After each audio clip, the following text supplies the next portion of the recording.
So what in this world could we change if we changed our story? For the most part, we've conquered the story we tell our external stakeholders. We get them, we empathize with them, we speak their language pretty much. In my opinion, we don't communicate with our employees quite as well. For example, we seldom have the research and understanding of that audience equal to what we know about our customers. And internally, we often act on emotion or anecdotal evidence. So there is more to do there.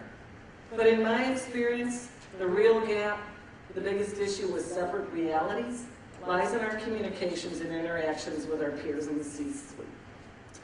We attempt to talk to them in the same frame we use as we talk to one another.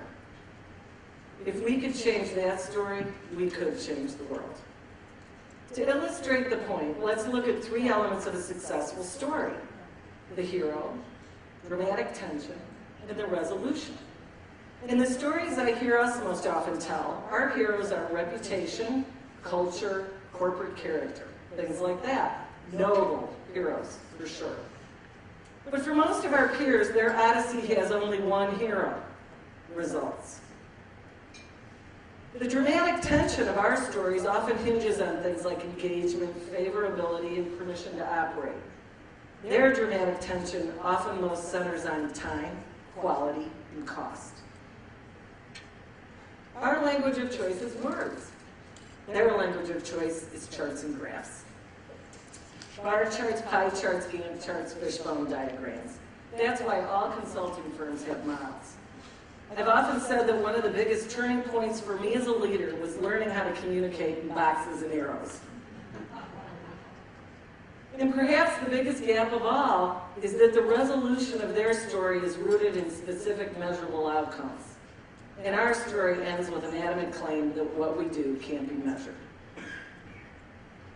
We wonder why they aren't listening, and they wonder why they aren't hearing anything that's familiar to them.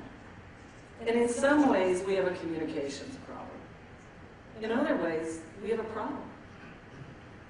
To us, they're the warriors, and to them, we're the priests. And sadly, many of us still call them the business people. So what are we? That takes me to the greatest story we'll ever tell. That's the story we tell ourselves. We need to tell ourselves a story of the powerful. That's a story of choice, ownership, solutions, and results. This is opposed to the story I still hear all too often, which is the story of the powerless, as in why we can't, and wait and hope. What one focuses on manifests itself. So we must focus on our own power. That takes clarity. It also takes courage. When I mention courage, people often say, oh, you mean the willingness to throw yourself under the bus. No, that's suicide. When I talk about courage, I mean the courage to confront and the courage to be confronted. The courage to get into the midst of the conflict. Conflict is the playing field of business. There's always a clash between various priorities, personalities, ideas, recommendations, and points of view. So courage in this regard isn't just a character trait, it's a very critical skill, and it's a skill that can and should be learned and mastered.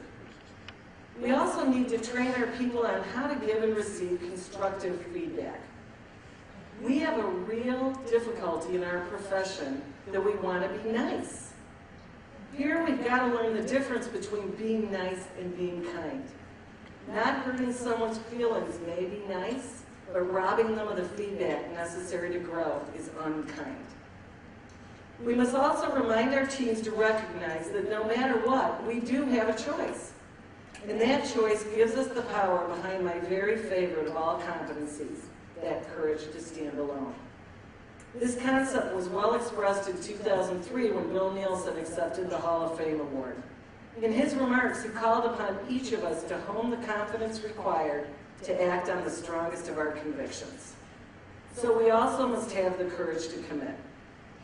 It sounds ridiculous that I'm even saying this, but you'd be shocked how many people in our field still balk at the notion that we drive results.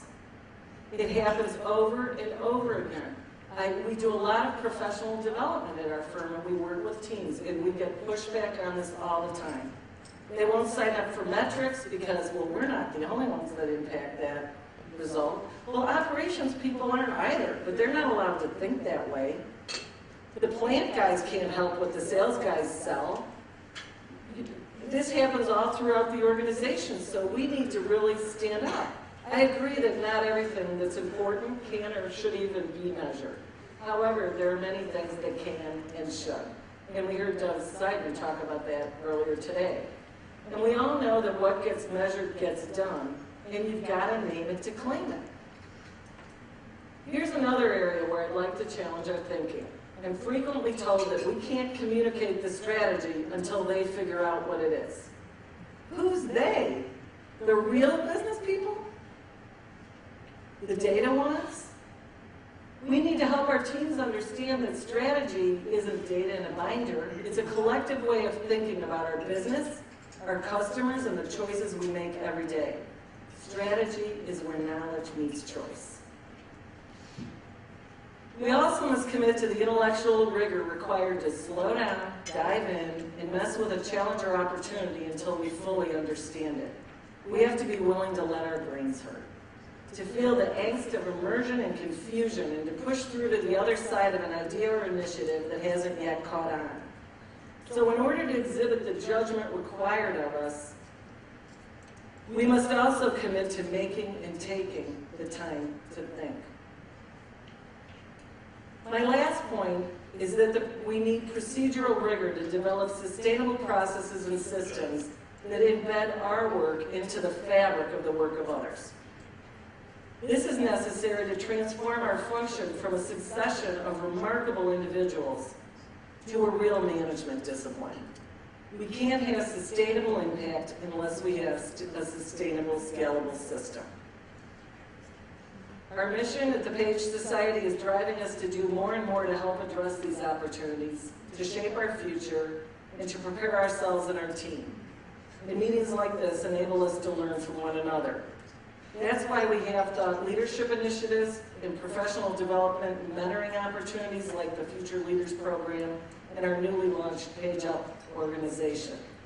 These efforts are incredibly important, and I implore everyone in this room to help in some way. Send us your people, your ideas, or your money. Because I believe this is the most time and cost-effective way we could possibly develop those coming up behind us.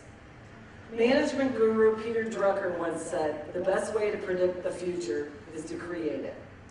And if you ask anyone who claims futurist is their profession, they'll likely quip that the future is already here. It's just unevenly distributed. So many thanks to all of you, to Roger Moulton, and to the staff at Page for making this possible. It brings me back full circle to why I do what I do. Much of our future is within this room and within our teams. Let's continue to work together to create our collective future. And as the video just told us, the best is yet to come. Thank you.